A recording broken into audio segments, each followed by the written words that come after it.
కల్వకుంట్ల కవిత తన రాజకీయ కార్యకలాపాలను మరింత ముమ్మరం చేస్తూ దూకుడు పెంచారు. ఈ క్రమంలోనే తెలంగాణ జాగృతి నూతన కార్యాలయాన్ని ప్రారంభించారు. ఇంతకుముందు ఇందిరా పార్క్ వద్ద పనిచేసిన తెలంగాణ జాగృతి కార్యాలయాన్ని మూసివేసి తన ఇంటి పక్కనే కొత్త కార్యాలయాన్ని ప్రారంభించారు.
కల్వకుంట్ల కవిత తన రాజకీయ కార్యకలాపాలను మరింత ముమ్మరం చేస్తూ దూకుడు పెంచారు. ఈ క్రమంలోనే తెలంగాణ జాగృతి నూతన కార్యాలయాన్ని ప్రారంభించారు. ఇంతకుముందు ఇందిరా పార్క్ వద్ద పనిచేసిన తెలంగాణ జాగృతి కార్యాలయాన్ని మూసేసి తన ఇంటి పక్కనే కొత్త కార్యాలయాన్ని ప్రారంభించారు. ఈ అంశానికి సంబంధించి పూర్తి సమాచారం మా ప్రతినిధి రామ్ నరేష్ అడిగి తెలుసుకుందాం. లైవ్ లో సిద్ధంగా ఉన్నారు. రామ్ నరేష్, తెలంగాణ జాగృతికి కొత్త కార్యాలయాన్ని ఏర్పాటు చేసుకున్నట్లుగా తెలుస్తోంది. కవిత గారు ఎక్కడ ఏర్పాటు చేసుకున్నారు? ఆ కార్యాలయం ఎలా ఉంది? ఫర్దర్ గా పొలిటికల్ గా మరి ఎలా ఉండబోతున్నాయి స్టెప్స్? నందు, మరికొద్ది సేపట్లో కవిత నివాసం ఏదైతే నందినగర్లో కవిత నివాసం ఉందో ఆ నివాసం పక్కనే ఇప్పుడు మనం ప్రస్తుతం విజువల్స్లో చూడొచ్చు. ఏదైతే బిల్డింగ్ ఉందో ఈ బిల్డింగ్లోనే కవిత తెలంగాణ జాగృతి సంస్థ ఏదైతే ఉందో ఆ జాగృతి సంస్థకు సంబంధించిన నూతన కార్యాలయాన్ని ఇక్కడ ప్రారంభించబోతున్నారు. 4:30 ఈ కార్యాలయాన్ని అయితే కవిత ప్రారంభిస్తున్నారు. కవిత దంపతులు ఇద్దరు వచ్చేసి ఈ కార్యాలయాన్ని అయితే ప్రారంభిస్తున్నారు. ప్రధానంగా చూసుకుంటే కవిత ఏదైతే బీఆర్ఎస్ పార్టీకి సంబంధించి కేసీఆర్కి లేఖ రాయడం, ఆ తర్వాత జరిగిన పరిణామాలు ఇవన్నీ చూసుకుంటే కేసీఆర్ కుటుంబంలో కొంత పార్టీ కానీ అదేవిధంగా కుటుంబ సభ్యుల మధ్య విభేదాలు అయితే కొనసాగుతున్నాయి. ఈ విభేదాల నేపథ్యంలో తెలంగాణ జాగృతికి సంబంధించిన కీలక అంశాలన్నీ కూడా ముందుకు వస్తున్న పరిస్థితి. తెలంగాణ జాగృతిని బలోపేతం చేసే దిశగా అయితే కవిత అడుగులు ముందుకు వేస్తున్న పరిస్థితి ఉంది. దీనిలో భాగంగానే ఇప్పుడు ఏదైతే గతంలో అశోక్ నగర్ ఇందిరా పార్క్ వద్ద ఉన్న తెలంగాణ జాగృతి సంస్థ ఏదైతే ఉందో దాన్ని అక్కడ ఆ కార్యాలయాన్ని అక్కడ మూసేసి ఇప్పుడు కవిత నివాసం పక్కనే ఉన్న బిల్డింగ్లో G+2 బిల్డింగ్ ఏదైతే ఉందో ఈ బిల్డింగ్లో దీనికి సంబంధించి కార్యాలయం అయితే ఏర్పాటు చేస్తున్నారు. మొదటి అంటే కింద గ్రౌండ్ ఫ్లోర్లో మాత్రం సాధారణ కార్యకలాపాలు మీటింగులు నిర్వహించుకునేందుకు ఏర్పాటు చేశారు. అదేవిధంగా మొదటి అంతస్తులో కవిత ఛాంబరు, అదేవిధంగా ఎవరైతే ముఖ్య కార్యకర్తలు ఉంటే వాళ్ళకి సంబంధించిన మీటింగ్కి సంబంధించి ఒక కాన్ఫరెన్స్ హాల్ ఏర్పాటు చేయడం జరిగింది.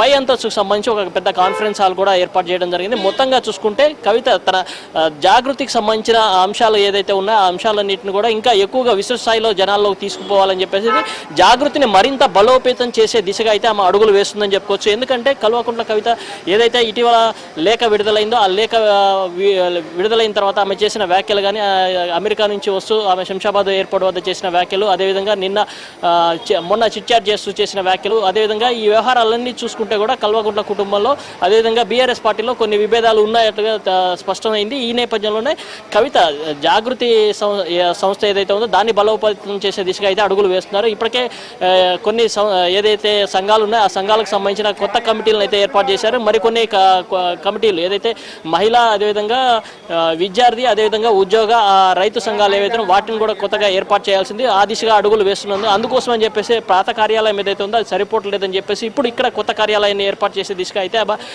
అడుగులు ముందుకు వేస్తున్నారు. మరికొద్ది సేపట్లో కవితకు సంబంధించి తెలంగాణ జాగృతి సంస్థకు సంబంధించిన కార్యాలయం, నూతన కార్యాలయాన్ని అయితే ఇక్కడ ప్రారంభించబోతున్నారు. పూజా కార్యక్రమాలు నిర్వహించిన తర్వాత 4:30 పూజా కార్యక్రమాలు నిర్వహించేసి ఈ కార్యాలయాన్ని అయితే ప్రారంభిస్తున్నారు. మొత్తంగా చూసుకుంటే జాగృతికి సంబంధించిన అడుగులు అంటే బలంగా పడుతున్న పరిస్థితి ఉంది. ఎందుకే ఈ నేపథ్యంలో అంటే జాగృతి అడుగులు వేగంగా పడుతున్నాయంటే ఇక్కడ పార్టీకి సంబంధించి అడుగులు దూరం పడుతున్న అన్న ఆలోచన ఎక్కువగా కనిపిస్తుంది. దీనికి సంబంధించే వ్యవహారం కొనసాగుతున్న పరిస్థితి ఉందని చెప్పుకోవచ్చు. మరోవైపు తెలంగాణ జాగృతికి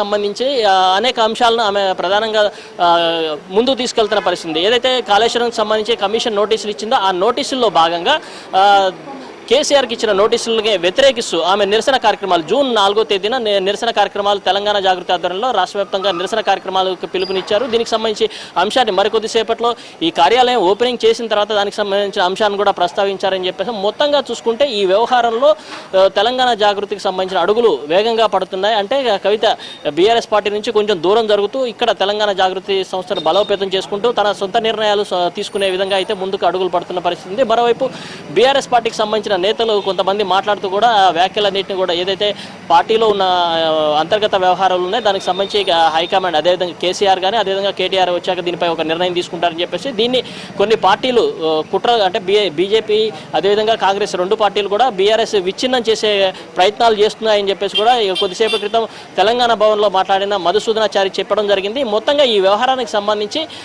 కవిత ఎపిసోడ్కి సంబంధించి ఫుల్ స్టాప్ పడాలంటే కేసీఆర్ దగ్గర నుంచి ఏదైనా నిర్ణయం వస్తేనే లేదంటే కేటీఆర్ దగ్గర నుంచి ఏదైనా నిర్ణయం వస్తేనే తెలుస్తుంది. అప్పటి వరకు అయితే ఈ ఎపిసోడ్కి సంబంధించి కొనసాగుతున్న పరిస్థితి ఉంది. మరోవైపు తెలంగాణ జాగృతికి సంబంధించిన ఏదైతే సంస్థ ఉందో ఆ సంస్థను బలోపేతం చేసే దిశగా అయితే కవిత ముందుకు అడుగులు వేస్తున్న పరిస్థితి ఉంది. మొత్తంగా చూడాలి ఈ ఎపిసోడ్ ఎక్కడ వరకు వెళ్తుంది, ఎక్కడ ఎండ్ అవుతుంది అనేది చూడాల్సిన పరిస్థితి అయితే ఉంది. మరోవైపు కవితకు సంబంధించి కాంగ్రెస్ పార్టీ కూడా తమకు అనుకూలంగా మలుచుకునే ప్రయత్నాలు అయితే చేస్తుంది. కాబట్టి ఇక్కడ కవిత అడుగులు ఎటు పడతాయి అంటే తెలంగాణ జాగృతి సంస్థ ద్వారా ప్రత్యేక పార్టీ ఏర్పాటు చేస్తారా లేకపోతే బీఆర్ఎస్ పార్టీలోనే ఉండి ఇంకా ఏదైతే తనకు కావాల్సిన అంశాలు ఉన్నాయో వాటిని దక్కించుకునే విధంగా కేసీఆర్ ప్రెజర్ చేస్తారా వేచి చూడాల్సిన పరిస్థితి ఉంది. నందు ఒక రకంగా ఇప్పుడు తన ఫర్దర్గా రాజకీయ కార్యకలాపాలకు కూడా ఖచ్చితంగా ఈ వేదిక కాబోతుంది అనేది తెలుస్తుంది. ఈ జాగృతికి సంబంధించినటువంటి బిల్డింగ్ ఫర్దర్గా మరి ఇప్పుడు ఈ కార్యక్రమానికి ఎవరైనా ముఖ్య నాయకులు ఎవరైనా హాజరయ్యారా? రామ్ నరేష్ అంటే సహజంగా ఒక పార్టీకి సంబంధించిన ముఖ్య కార్యాలయాలు ఓపెన్ అయ్యేటప్పుడు ఆ పార్టీలో వాళ్ళు ఎవరో ఒకరు ముఖ్యులు వస్తారు, ఓపెనింగ్కి ఉంటుంది కదా. మరి అధిష్టానం నుంచి కానీ లేదంటే పార్టీలో ఉన్న ముఖ్య నాయకుల నుంచి కానీ ఏమైనా సపోర్ట్ ఉందా ఈ విషయంలో, లేదంటే పూర్తిగా ఇండివిజువల్గా ఈ కార్యక్రమం నిర్వహిస్తున్నట్లే ఉందా?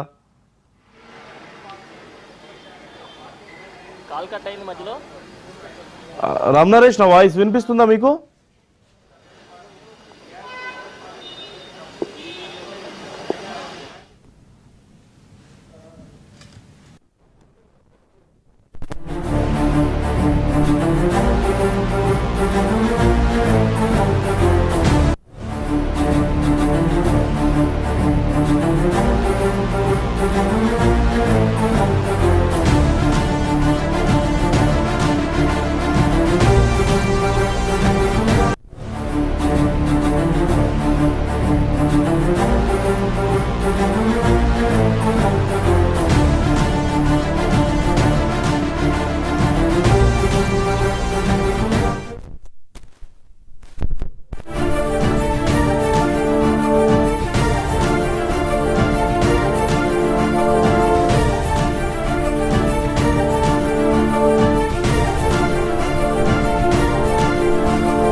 రైట్.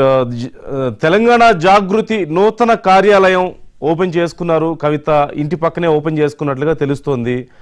రామ్ నరేష్, సహజంగా ఇలాంటి పెద్ద పెద్ద కార్యక్రమాలు ఏదైనా చేసినప్పుడు, ముఖ్యమైన కార్యాలయాల ఓపెనింగ్ లాంటివి జరిగినప్పుడు పార్టీలో ఉన్న వాళ్ళు, ముఖ్యమైన వాళ్ళు ఎవరో ఒకళ్ళు గెస్ట్లుగా రావడం, అక్కడ కొంత ఆనవాయితీ ఉంటుంది కదా. మరి కవిత గారు ఒక కార్యాలయం ఏర్పాటు చేశారు, జాగృతికి ఓపెన్ చేశారు కాబట్టి ఎవరైనా వచ్చారు ఆ పార్టీ నుంచి?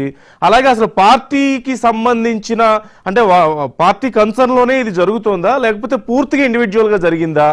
అండ్ ఫర్దర్గా రాజకీయ కార్యకలాపాలకు కూడా ఇక ఈ బిల్డింగే ఉండబోతుందా కవిత గారికి? ఇక్కడ తెలంగాణ జాగృతి సంస్థకు సంబంధించిన ఏదైతే కొత్త కార్యాలయం ఏర్పాటు చేస్తున్నారో ఇక్కడ మొత్తం తెలంగాణ జాగృతికి సంబంధించిన కార్యకలాపాలే కొనసాగుతాయి. పార్టీకి సంబంధించి ఎలాంటి కార్యకలాపాలు కొనసాగే అవకాశం లేదు. ఇక్కడ మొత్తం తెలంగాణ జాగృతి ఏదైతే ఉందో ఆ సంస్థకు సంబంధించిన కార్యకలాపాలన్నింటినీ కూడా ఇక్కడ నిర్వహించేందుకైతే ఏర్పాట్లు చేశారు. మరి కొద్దిసేపట్లో అంటే 4:30 గంటలకి ఇక్కడ కార్యాలయం ఓపెన్ చేస్తారు. ఓపెన్ చేసిన తర్వాత నుంచి కూడా మొత్తం కార్యకలాపాలన్నింటినీ కూడా ఇక్కడ నుంచే నిర్వహిస్తారు. గతంలో ఇందిరా పార్క్ వద్ద ఉన్న కార్యాలయం సరిపోవట్లేదు. ఇప్పుడు విస్తృతంగా కార్యక్రమాలు నిర్వహించాలంటే కార్యకర్తల సంఖ్య కూడా ఎక్కువగా పెరిగే అవకాశం ఉంది. అదేవిధంగా అనుబంధ సంఘాలు అంటే జాగృతికి సంబంధించిన మహిళా విభాగం కానీ, అదేవిధంగా విద్యార్థి విభాగం, యువజన విభాగం, ఉద్యోగ విభాగం, రైతు విభాగం, మహిళా విభాగం, ఇట్లా అన్ని విభాగాల్లో కూడా కోఆర్డినేషన్ కమిటీలు వేసి బలోపేతం చేసే దిశగా అడుగులు వేస్తున్నారు. అందులో భాగంగానే కొత్త కార్యాలయం ఏర్పాటు చేయాలని చెప్పేసి నిర్ణయించారు. దీనిలోనే నందినగర్ నివాసం పక్కనే ఉన్న తన ఇంటి పక్కనే ఉన్న భవనంలో G+2 భవనం ఏదైతే ఉందో అందులో ఈ కొత్త కార్యాలయాన్ని మరి కొద్దిసేపట్లో ప్రారంభించబోతున్నారు. దీనికి సంబంధించి గెస్టులు ఎవరూ లేరు. కేవలం ఆమె హస్బెండ్ నవీన్ ఇద్దరు కలిసి ఓపెనింగ్ చేస్తున్న పరిస్థితి ఉంది. మరి కొద్దిసేపట్లో అంటే ఇప్పటికే తెలంగాణ జాగృతికి సంబంధించిన నాయకులు ఎవరైతే ఉన్నారో వాళ్ళంతా ఇక్కడ చేరుకోవడం జరిగింది. బీఆర్ఎస్ పార్టీకి సంబంధించిన నేతలు ఎవరు కూడా ఇక్కడికి వచ్చిన పరిస్థితి కనిపించారు. కేవలం జాగృతికి సంస్థకు సంబంధించిన సభ్యులు, అదేవిధంగా బీసీ సంఘాలు, అదేవిధంగా కుల సంఘాలకు సంబంధించిన వాళ్ళంతా ఇక్కడికి వస్తున్న పరిస్థితి ఉంది. ఈ పెద్ద సంఖ్యలో ఇక్కడికైతే కార్యకర్తలు ఎవరు కనపడట్లేదు. ప్రధానంగా చూసుకుంటే బీఆర్ఎస్ పార్టీకి సంబంధించిన వాళ్ళంతా కూడా సైలెంట్గా ఉండాలని చెప్పేసి పార్టీ అధిష్టానం సూచనలు ఇచ్చిన నేపథ్యంలో కేవలం వాళ్ళంతా కూడా పార్టీ కార్యక్రమాలు, అదేవిధంగా భవన్లో ఏదైనా కార్యక్రమాలు ఉంటే ఆ కార్యక్రమాల్లోనే పాల్గొనే అవకాశాలు అయితే ఉన్నాయి. దీనికి సంబంధించి కూడా ఎవరు మాట్లాడే పరిస్థితి కూడా లేదు అని చెప్పేసి చెప్తున్నారు. మరోవైపు ఈ తెలంగాణ జాగృతి సంస్థకు సంబంధించిన కార్యకలాపాలు అవన్నీ కూడా ఇక నుంచి ఇంకా మరింత దూకుడు పెంచాలి అంటే కింద స్థాయిలో అన్ని యూనియన్లు గట్టిగా బలోపేతం చేయాలని చెప్పేసి నిర్ణయించుకున్నారు. అందులో భాగంగానే ఇప్పటికే కొన్ని కమిటీలను వేశారు. కొత్త సంఘాలకు సంబంధించి ఇంకో కొన్ని కమిటీలు వేయాలి. అందుకోసం అని చెప్పేసి ఈ కొత్త బిల్డింగ్ అయితే ఏర్పాటు చేస్తున్నారు. నందు right. Thank you Ram Naresh.